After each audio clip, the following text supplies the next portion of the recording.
Assalamualaikum warahmatullahi taala wabarakatuh. Bismillahirrahmanirrahim. Alhamdulillah wa bihi nasta'in ala umur dunya waddin. Asyhadu an la ilaha illallah wahdahu la syarika lah wa asyhadu anna Muhammadan abduhu wa rasuluh. Allahumma salli ala sayyidina Muhammadin an-nabiyil ummi al-habibul mahbub syafil ilali mufarrijal kurub وعلى آله وصحبه في كل لمحة ونفس بعدد لكل معلوم لك. فقال الله تعالى: قالوا سبحانك لا علم لنا إلا ما علمتنا إنك أنت العليم الحكيم. اللهم فقهنا في الدين وعلمنا تأويل واهدنا الصراط المستقيم واجعلنا من عبادك الصالحين. اللهم اكشف عنا من البلاء والوباء والأمراض والفحشاء والمنكر والطاعون والفتنة. اللهم إنا نعوذ بك من جهد البلاء ودرك الشقاء وسوء القضاء وشماتة الأعداء ولا حول ولا قوة إلا بالله العلي العظيم.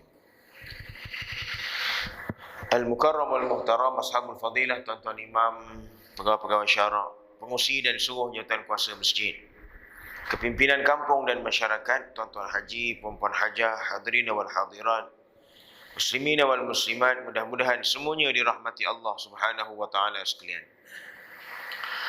Alhamdulillah, pertama-tamanya marilah sama-sama kita rafakkan setinggi-tinggi rasa syukur kepada Allah Subhanahu wa taala di atas nikmat limpah kurnia Allah.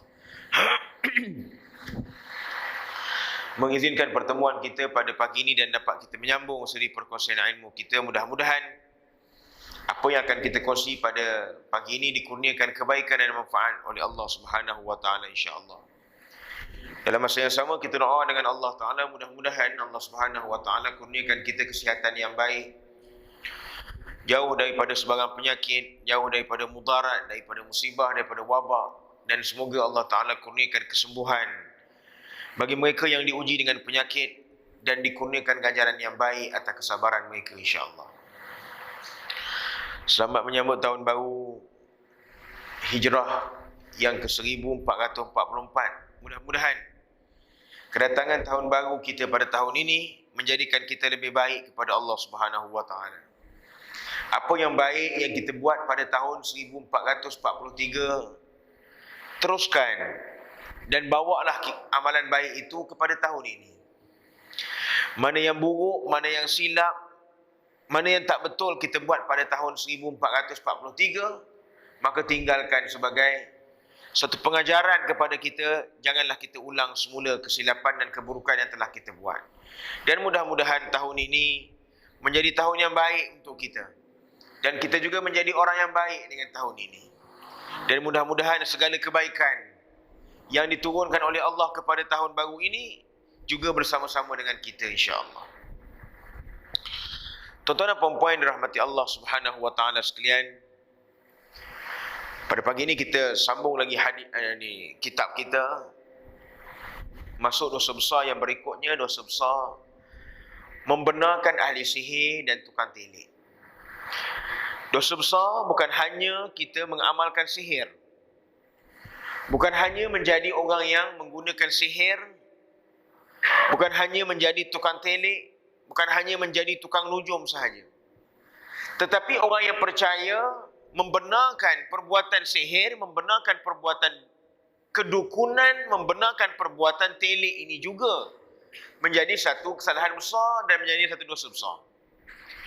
Kalau tidak ada orang yang mencari ahli sihir pun nak belajar ilmu sihir nak buat apa? Tetapi kerana masyarakat kita pada hari ini masih lagi percaya kepada sihir, masih lagi ada percaya, memang kena percaya pada sihir lah.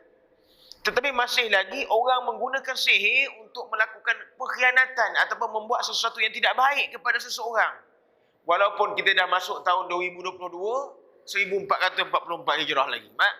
Dalam zaman hari ini pun masih ada lagi ilmu-ilmu sihir yang diamalkan untuk tujuan sesuatu perkara dengan hajat dan harapan daripada orang yang melakukan sihir itu.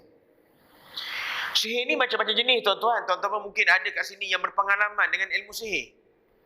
Sihir ni macam-macam jenis. Ada yang jenis Tujuan dia nak rosakkan rumah tangga orang ada. Ada sihir yang dibuat kerana kedengkian dia kepada kelebihan seseorang ada. Ada juga ilmu sihir yang dibuat untuk melariskan perniagaan dia, menutup perniagaan orang. Ada. Maka sihir ni segala macam dan segala banyak jenis sihir yang ada atas muka dunia ni. Dan kita pun tahu macam-macam jenis lah. Ada orang kata bomo siam, ada yang kata macam-macam jenis bomo lah yang ada di tempat kita hari ni. Yang melakukan amalan itu, ritual itu dah tentu-tentu dosa besar. Yang pergi membenarkan perbuatan sihir itu juga merupakan satu dosa besar yang akan kita bacakan pada pagi ini. Firman Allah Subhanahu wa taala, "Wala taqfu ma laysa laka bihi 'ilm. Inna as-sam'a wal basar wal fu'ada kullu ulaika kana 'anhu mas'ula." Janganlah kamu mengikut sesuatu yang kamu tiada pengetahuan mengenainya. Sesungguhnya pendengaran, penglihatan dan hati, tiap-tiap sesuatu anggota itu tetap akan ditanya tentang apa yang dilakukan. Allah Ta'ala pesan, jangan kamu mengikut sesuatu yang kamu tak ada pengetahuan tentang ni. Dalam bab ilmu-ilmu sihir, ilmu-ilmu telik, ilmu-ilmu nujum, sebahagian daripada kita menggunakan khidmat daripada ahli bomoh, ahli nujum ini untuk melihat masa depan, untuk tengok masa depan. Dalam kita mempelajari ilmu tauhid, nak kenal Allah Ta'ala, hanya Allah Ta'ala yang mengetahui tentang apa yang berlaku pada masa depan. Hatta Nabi Muhammad SAW hanya mengetahui dengan izin Allah Subhanahu Wa Ta'ala. Itu kita kena tahu perkara itu. Sebagai satu manusia biasa, apatah lagi kita, agak memustahilkan kita mengetahui masa depan dengan cara-cara dan kaedah-kaedah tertentu. Macam mana orang boleh menceritakan tentang masa depan, sedangkan pengetahuan tentang masa depan itu milik Allah? Orang kita suka pergi jumpa Tok Bomo, jumpa tukang telik, nak tanya, kalau anak saya kahwin dengan orang ni, kekal lama tak jodoh? Kahwin pun tak tahu lagi, jadi tidak, kekal jodoh dia tanyanya. Tanya Tok Bomo pun tengok, dia kata, nampak gayanya tak berapa jadi, tak berapa lekat dengan budak ni. Kita pun peganglah kata Tok Bomo, budak yang Minang ni kita pun tolak dia. Rupanya yang nak ke anak kita tu orang baik rupanya. Tok Bomo tu punya cakap yang kita percaya, sedangkan masa depan tak ada orang yang mengetahui. Tok Bomo tu pun sendiri bercerai dulu. Dia sendiri pun tak boleh tengok masa depan dia. Kalau dia boleh tengok masa depan orang, daripada tanya kebaikan seseorang untuk masa depan, baik tanya bila kita mati.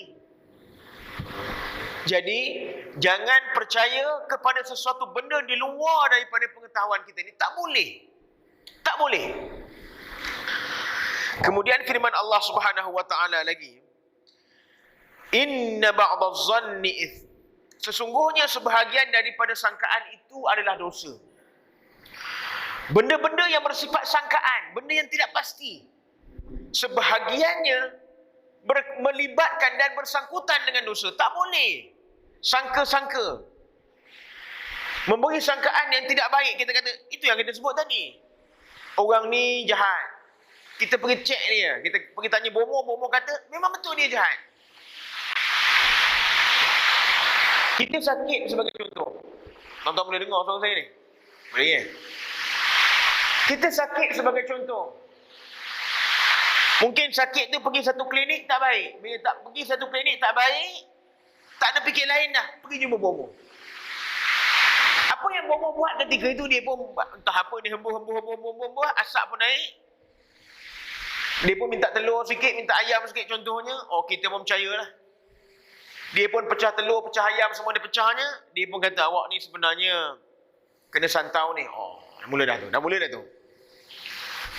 Tak apalah, setakat itu tahan lagi. Orang yang dengar dia kena santau, dia pun tanya, siapa yang buat ni? Santau ni dia tak datang sendiri-sendiri, dia mesti orang buat.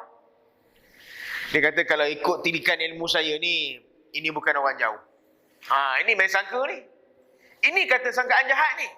Ini yang kata sangkaan ini menjadi dosa. Kalau kita berpegang dengan sangkaan. Kalau ikut ilmu saya, tilik saya ni bukan orang jauh. Jauh tu tak jauh tu orang mana? Orang dekat lah kata dia. Dekat tu dekat bagaimana? Tok Umar pun tanya. Ada tak baru-baru ni awak bergaduh dengan orang-orang dekat-dekat rumah? Bergaduh tu tak ada. Tak ada apa dia kata. Tapi dia kata, Tok Umar pun tanya lagi. Ada tak baru-baru ni jumpa mana-mana orang dekat-dekat rumah tiba-tiba dia masam je? Oh, kita pun teringat. Baru ni ada jumpa orang belakang rumah, dia masam muka. Padahal dia mungkin hari tu sakit perut. Jadi muka dia sedikit masam. Biasanya mungkin dia teriak kita. Assalamualaikum. Hari tu dia tak teriak kita. Oh, kita pun, kenapa orang tua ni? Padahal dia mungkin ada masalah lain. Tapi kita pun teringat dia. Ada tak? Ada. Hati-hati dah dengan orang itu. Jadi apa tuan-tuan? Kita pun pegang terus apa yang dikatakan. Kita pandang muka dia daripada dia seorang je tak senyum dengan kita. Dengan kita pun tak senyum dengan dia lepas tu. Sebab kita beranggap dia melakukan kejahatan kepada kita. Sedangkan benda itu cuma sangkaan saja. Benda yang tidak ada bukti. Benda yang tidak ada satu dalil, satu hujah, satu qarinah yang mengatakan dia buat. Malah sakit kita ni pun belum tahu kerana sihir ke kerana apa, belum tahu. Pergi satu klinik, doktor bagi ubat tak baik, tak pergi klinik lain dah. Tak nak dah pergi repeat. Tu pergi jumpa bomoh pun cakap penyakit itu. Inilah yang kita sebut sangkaan. Hentikan benda-benda begini tuan-tuan. Dan hentikan percaya kepada benda-benda yang sangkaan begini. Jangan. Orang yang suka mengambil sangkaan menjadikan hukum adalah orang yang menghampiri kepada perbuatan-perbuatan jahat. Kita tidak boleh berhukum dengan orang hanya kerana sangkaan. Dia mesti tampil dengan hujah. Mesti ada bukti. Mesti ada bukti. Bukti itu mesti meyakinkan. Bukan nak tengok pula. Satu orang yang membawa tuduhan. Dia menuduhlah ni. Satu orang yang membawa tuduhan. Dia perlu tampil dengan bukti. Bukti itu pula, saksi itu pula, dia ada nilai dia. Nak tengok. Setinggi mana nilai bukti tersebut. Sejauh mana saksi tersebut boleh dipercayai. Bukan senang-senang kita dengar seorang bercakap dengan kita, kita pegang cakap dia. Itu rosak tuan-tuan. Tak boleh begitu. Tak boleh. Kemudian, firman Allah Subhanahu wa taala lagi. Alimul ghaibi fala yuzhiru ala ghaibihi ahada. Illa man irtada mir rasul.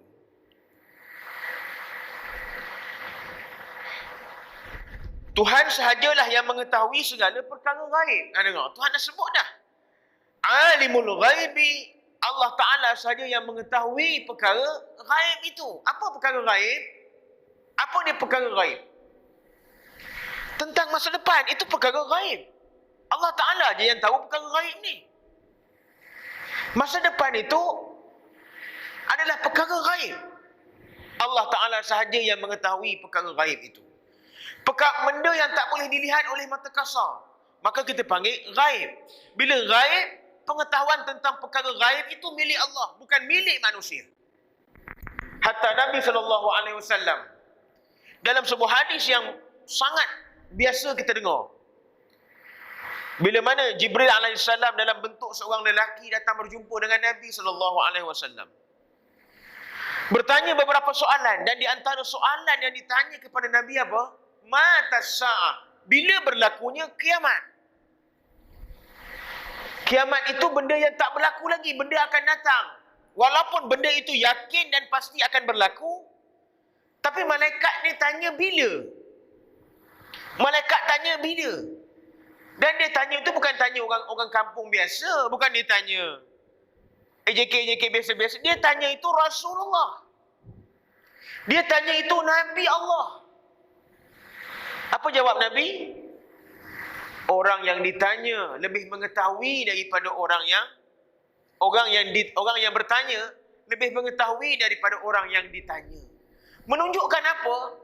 Menunjukkan Nabi sendiri pun tidak mengetahui tentang perkara gaib melainkan dengan izin Allah Ta'ala. Melainkan dengan izin Allah Subhanahu wa Ta'ala. Ada tak manusia biasa boleh mengetahui perkara-perkara yang gaib? Ada. dengan izin Allah. Sebagai contoh, karamah-karamah tertentu. Karamah-karamah tertentu.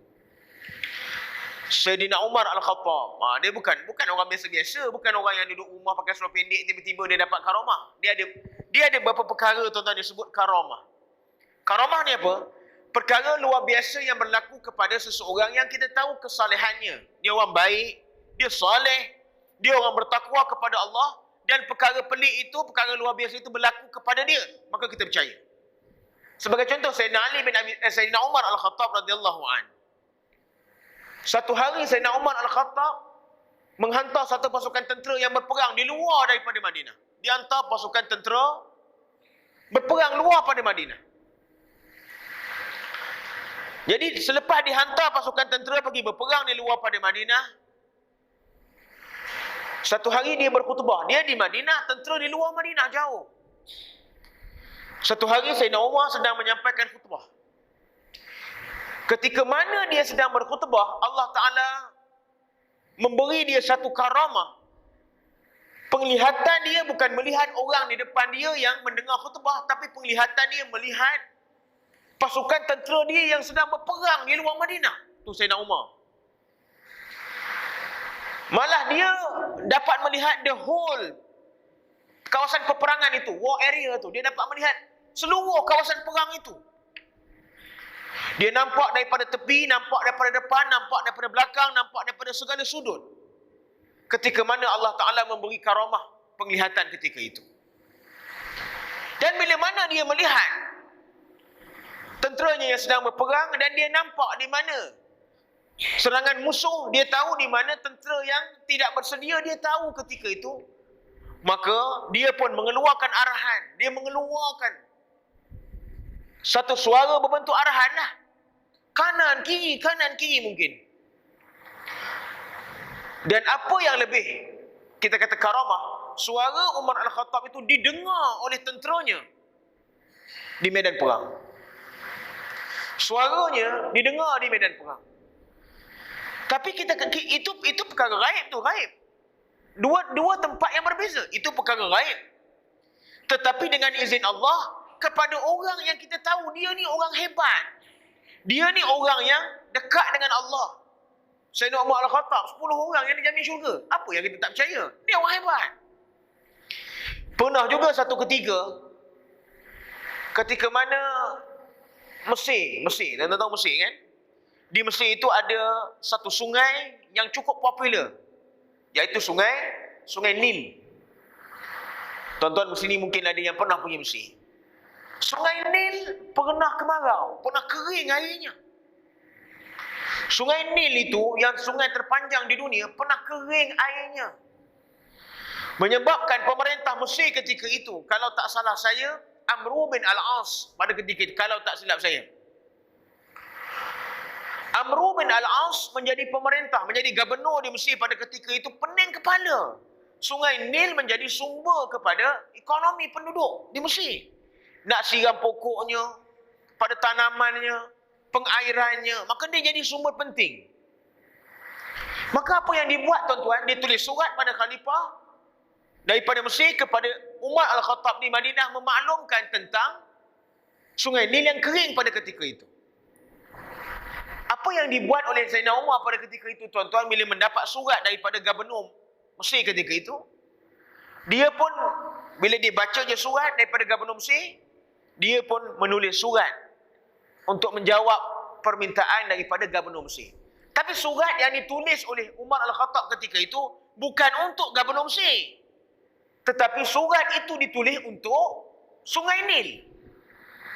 Saya tak ingat surat yang panjang, tapi di antara isi kandungan surat itu sebagaimana yang diceritakan oleh sebahagian ulama', dia kata apa? Kalau dia kata menyebut kepada Sungai Nil, wahai Sungai Nil, kalaulah kamu mengalirkan air dengan kehendak kamu, maka terpulang pada kamu. Tapi kalau kamu mengalirkan air itu dengan izin Allah, alirlah air, mengalirlah semula air. Dan bila mana surat ini sampai kepada gubernur, Sayyidina Umar hantar utusan pergi bawa surat ini kepada gubernur dan pesan, surat ni bukan beri pada gubernur tapi pergi campak dalam Sungai Nil. Pergi campak dalam sungai. Dan akhirnya, bila mana surat itu sampai di Mesir, dicampak surat itu ke dalam sungai. Dengan izin Allah. Mengalir semula air di sungai Nil itu. Itu siapa tu tuan-tuan? Umar Al-Khattab. Sayyidina Umar Al-Khattab. Dia bukan orang biasa-biasa, dia orang hebat. Kalau kita kemarau, tuan-tuan pergi campak surat dekat tu tak jadi apa. Sembahyang asar pun lambat. Tulislah 40-50 keping surat pun pergi campak kat sungai tak jadi apa kita ni. Kita bukan orang hebat. Kita bukan orang yang mendapat karamah begitu. Maka hanya Allah Ta'ala yang mengetahui perkara gaib itu. Kemudian kata ada apa? Dan dia tidak memberitahu perkara gaib yang diketahuinya kepada sesiapa pun. Allah Ta'ala tak beritahu perkara gaib kepada sesiapa pun, melainkan kepada mana-mana rasul yang diredainya untuk mengetahui sebahagian daripadanya yang berkaitan dengan tugasnya apabila dikehendaki oleh Allah.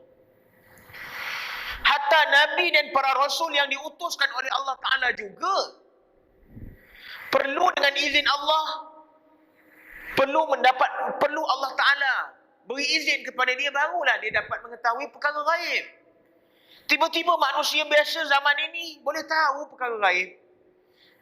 Yang lebih malang lagi orang yang membenarkan orang yang menjadi tukang telik begini. Sakit, pergilah klinik, pergilah hospital. Pergi hospital, kita ada kepakaran doktor. Kenapa pergi kepakaran-kepakaran yang tidak diiktiraf begitu? Ya, dalam Islam ada juga kita panggil kaedah perubatan Islam, ada. Tak ada masalah. Selagi mana kaedah perubatan Islam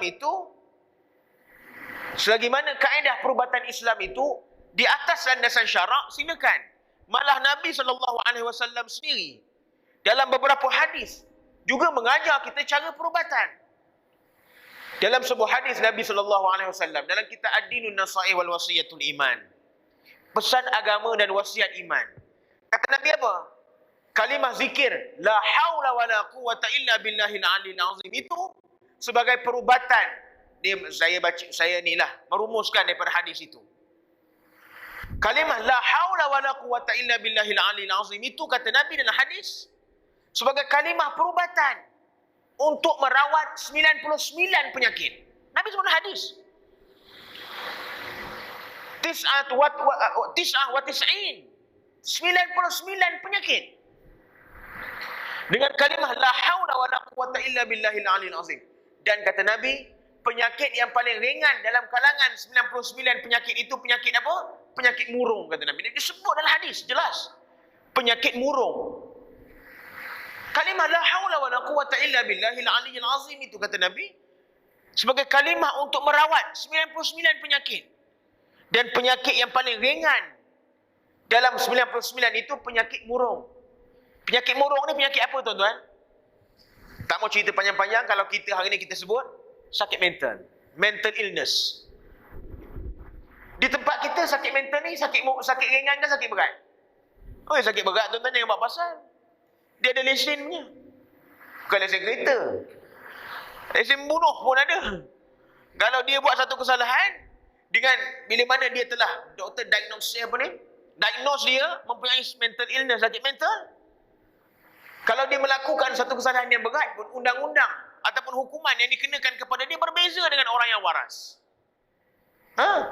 Tentang fardu ibadat pun berbeza. Orang yang waras dengan orang yang tidak waras. Jadi kalau penyakit yang paling ringan, penyakit mental, boleh yang diajar oleh Nabi cara untuk merawatnya dengan kalimah la haula wala quwata illa billah. Lagi 98 lagi penyakit yang lain lebih berat daripada itu. Maka ini di antara ikhtiar yang diajar oleh Nabi kepada kita. Dan itu kenapa tak nak guna ikhtiar-ikhtiar begitu? Dia lebih rela pergi berjampi yang bukan-bukan itu. Besi, maha besi. Dia lagi suka yang benda mengarut-ngarut begitulah. Pergi ambil tanah itu, tanah ini, gabung-gabung tanah, tanah hitam, tanah putih, tanah liat. Dia duduk percaya yang begitu. Duduk karut begitu. Kan saya sebutkan ramai yang banyak pernah buat lagi. Malah nak sebut cerita panjang-panjang sangat benda ni. Tapi ramai yang buat kerja begitu. Ambil air telaga tu, gabung air telaga ni, gabung air telaga tu, gabung air. Segala air digabungnya. Aduh, hari ni kita penat kita mendengar. Kemudian sabda Nabi SAW lagi. Man ata arrafa au kahinan fasaddaqahu bima yaqul faqad kafara bima unzila ala Muhammadin sallallahu alaihi wasallam. Sesiapa kata Nabi, sesiapa ata arrafan yang mendatangi dukun au kahinan atau tukang telik, fasaddaqahu bima yaqul, bila mana dia dah pergi jumpa tukang telik atau jumpa dukun, dia percaya dan dia membenarkan apa yang dikatakan oleh dukun dengan bomoh ni tadi, dengan tukang telik ni tadi. Kemudian kata Nabi apa? Faqad kafara bima unzila ala Muhammadin Nabi sallallahu alaihi wasallam. Maka dia telah kufur terhadap wahyu yang diturunkan oleh Nabi Muhammad sallallahu alaihi wasallam. Maka dia telah kufur kepada wahyu yang telah diturunkan kepada Nabi Muhammad sallallahu alaihi wasallam. Pergi percaya bomoh, pergi percaya dukun, pergi percaya tukang telik. Dia dah pergi tukang telik. Kemudian kata dia fasaddaqahu bima yaqul. Orang tu cakap, dia percaya. Ni orang ni buat. Ini awak buat, awak duduk atas busut. Awak ada langkah rumah dia. Awak ada pukul anak dia. Kita 2-3 hari ni pukul orang pun tak ada. Tiba-tiba pergi pukul benda tak nampak. Beratlah kita. Kita kata, dia Tok Omar tanya, baru-baru ni ada duduk kat mana-mana tak? Saya 2-3 hari ni sebenarnya boleh lepas kuarantin, kata dia. Tak keluar lah, jadi duduk di rumah. Rumah awak tu ada rumah dia. Sudah. Kita duduk sini dah puluh tahun dah, tiba-tiba dia buat rumah kat rumah kita. Dah tak tentu arah kita. Jadi tak tentu arah kita. Itu tahan lagi kalau sebut begitu. Yang saya sebut tadi lah. Orang belakang, orang ni, orang tu. Baru-baru ni ada tak mimpi siapa-siapa yang dia mula mari jahat gitu. Dia mari jahat. Baru-baru ni awak ada mimpi tak siapa-siapa yang lama awak tak jumpa, tiba-tiba awak mimpi dia. Awak tak baik dengan dia, dia bukan keluarga awak. Tiba-tiba awak mimpi dia. Kita pun nak ingat. Ada. Kalau ikut cara amalan saya, dia kata ikut ilmu saya, yang awak mimpi itulah yang hantar sihir ni pada awak. Sudah. Kita kata apa dosa kita dengan dia? Kita tak buat apa-apa pun. Ni lagi jahat, ni lagi macam perangai lah. Dia dalam rawatan Islam, kalau sekiranya rawatan itu rawatan Islam, dia tidak akan menceritakan perkara-perkara begini. Takkan cerita. Ini boleh tanya pula kita, masa saya baca-baca tadi, ada bayang-bayang muka siapa-siapa tak yang keluar? Kita kata memang ada, saya bayang muka. Ahli keluarga ke? Bukan keluarga. Siapa yang bayangkan? Kawan sepejabat ofis. Satu tempat kerja. Bayang muka dia berapa kali? Kita pun nak ingat. Memanglah dia terbayang muka dia. Kebetulan masa tu dia tengah WhatsApp kita. Memang terbayang muka dia. Ada makan tak makanan yang dibagi baru-baru ni? Memang dia selalu buat air kat saya kat pejabat. Sudah. Itu daripada dia. Tak pasal-pasal kita pergi pejabat, pergi tempat kerja, kita nampak muka dia, satu penyakit benci sudah ada pada dia. Dan kita pun mungkin cerita pada kawan-kawan baik kita. Kau hati-hati sikit dengan dia. Dia yang buat aku tahu sakit ni. Astaghfirullahaladzim. Ini yang dimarah betul oleh Nabi ni, tuan-tuan. Cukup Nabi marah. Sehingga dia kata apa? Dia telah kufur kepada wahyu yang diturunkan kepada Nabi SAW. Maka jangan kita nak jadi orang baik. Dah masuk tahun 1444 Hijrah dah pun. Kita pun tak tahu berapa lama jangka hayat yang Allah Ta'ala kurniakan kepada semua. Tak ada orang yang tahu. Maka dah tahun ini, bertambah tahun, jangka hayat berada di atas dunia semakin pendek, nak tambah dosa lagi ke? Tak puas lagi ke kita buat dosa 1443 dulu? Itu pun belum habis Tuhan ampunkan, nak tambah lagi dengan dosa-dosa besar yang begini. Jangan. Sekali orang tu tak buat, dahlah kita ada sangkaan buruk pada dia. Dahlah kita membenarkan kata bomoh tadi. Malah kita pesan pada kawan-kawan kita yang lain, supaya berhati-hati dengan dia. Itu fitnah. Tengok, dengan satu kepercayaan, menyebabkan berapa dosa besar yang boleh kita buat. Tak pasal-pasal. Kemudian bagi dia bersabda pula pada waktu subuh, setelah malamnya hujan, Yaqulullahu ta'ala asbaha min ibadi mu'minun wa kafirun. Faman qala mutirna bifadlillah fadhalika mu'min bi. Fadhalika mu'minun bi. Kafirun bil kawkib.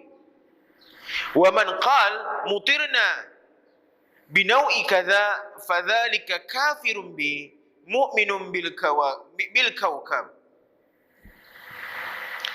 Allah Subhanahu wa taala berfirman, pada waktu ini ada dalam kalangan hamba-hambaku yang beriman dan sesiapa yang berkata, kami diberikan hujan dengan kurniaan Allah, maka itulah orang yang beriman kepadaku dan kufur kepada bintang-bintang dan planet. Maka sesiapa yang berkata, kami diberikan hujan dengan sebab bintang sekian, maka itulah orang yang kufur kepadaku dan beriman dengan bintang-bintang. Apa maksud ni tuan-tuan? Nabi menyampaikan hadis kursi daripada Allah Ta'ala. Allah Ta'ala ada kata apa? Kalaulah satu orang disebut hujan ini turun kerana Allah, maka orang ini beriman kepada Allah. Tapi kalau dia kata hujan ini turun kerana orang tertentu, ataupun kerana bintang-bintang yang dia jadikan pedoman, oh bintang, kerana bintang ni lah hujan turun, maka orang ini tidak beriman kepada Allah, dia beriman kepada bintang. Sebagai contoh, mungkin kita tidak ada sebut tentang bintang, tapi hari ini di tempat kita terkenal juga dengan panggilan bomba hujan. Tak pernah dengar bomba hujan? Dia pula tukang pegang hujan. Tukang pegang hujan. Hujan milik Allah. Ada orang boleh pegang hujan, kita pula percaya dia boleh pegang hujan. Oh, handal betul. Kalaulah betul dia boleh pegang hujan, kalau betul dia boleh tahan hujan, ketika musim tengkujuh, baik hantar dia pergi Pantai Timur biar dia jaga hujan tak banjir negeri-negeri Pantai Timur. Pasal apa tak buat begitu? Hujan turun, hujan berhenti, hujan tak jadi turun, itu semua Allah Ta'ala punya kerja. Yang memberi batasan hujan di mana itu Allah Ta'ala punya kerja, bukan kerja manusia.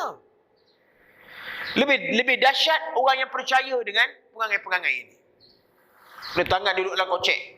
Ada orang beritahu saya, Ustaz dengan dia tu jangan salam. Sebab apa? Dia tengah pegang hujan tu. Oh, anda boleh pegang hujan dalam kocek? Jadi tak? Jadi. Di antara ramai-ramai bomba hujan, dia yang paling mujarab. Kalau gitu, suruhlah kerajaan-kerajaan negeri Pantai Timur masa musim tengkujuh sampai banjir Kelantan, banjir Terengganu, banjir Pahang, hantarkan dia pergi sana, biar dia pegang hujan. Sebab tak payah, tak susah mana pun. Dia cuma pegang hujan dalam kocek. Dalam poketnya. La ilaha illallah. Ini pun orang percaya sampai ada orang berbayar-bayar untuk dapat khidmat dia. Siapa yang boleh sebut? Saya cakap dengan tuan-tuan. Saya lalu pagi ni datang ke sini. Sini hujan pagi tadi kan? Lebat. Di tempat saya tadi, saya nak keluar rumah, baru nak hujan. Belum hujan lagi. Baru angin sejuk mari. Belum hujan lagi. Saya sampai dekat area Tangga Batu ni lah, baru tengok jalan tu basah. Di Sungai Udang, tak ada lagi air. Air di jalan pun tak ada. Dan itu malam ni, kenapa tak turun hujan dekat Sungai Udang? Siapa yang pergi bomoh Sungai Udang supaya tak turun hujan? Inilah karut kepercayaan orang-orang kita.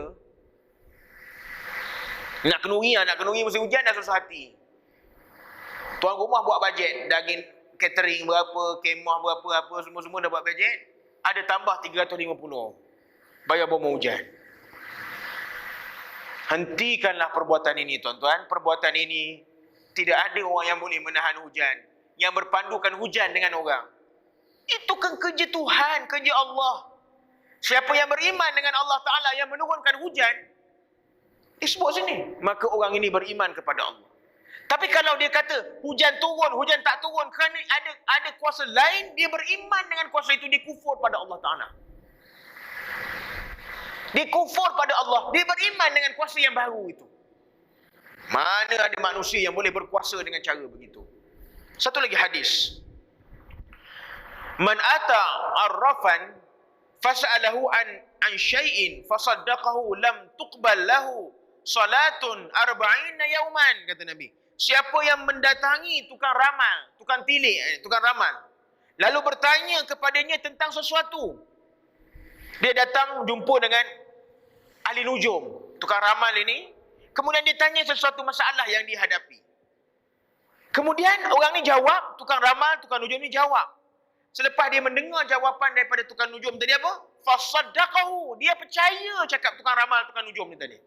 Kata Nabi apa? Lam tuqbal lahu salatun arba'ina yauman. Solatnya tidak diterima oleh Allah 40 hari. Sebut dalam hadis. Dia kata, saya semayang sah ikut. Sah boleh dilihat dengan rukun.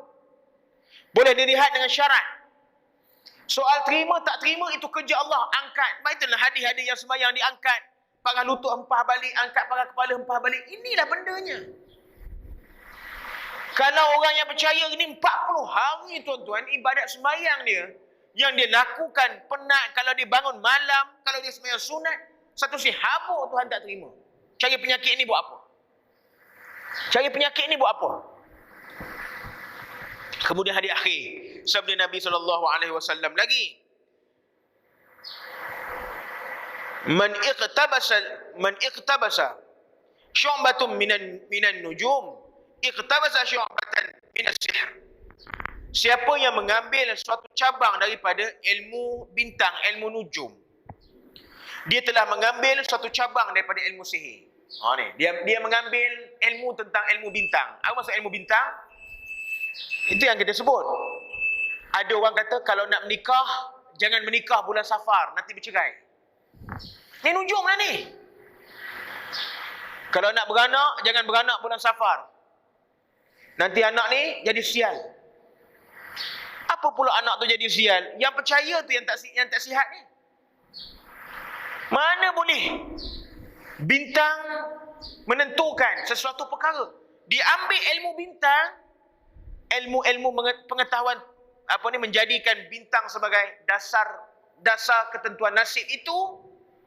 Dia juga telah mempelajari ilmu sihir. Orang yang pelajar ilmu sihir kekal neraka selama-lamanya orang ni. Kalau dia mati tak bertaubat, kekal neraka selama-lama orang ini. Maka jangan.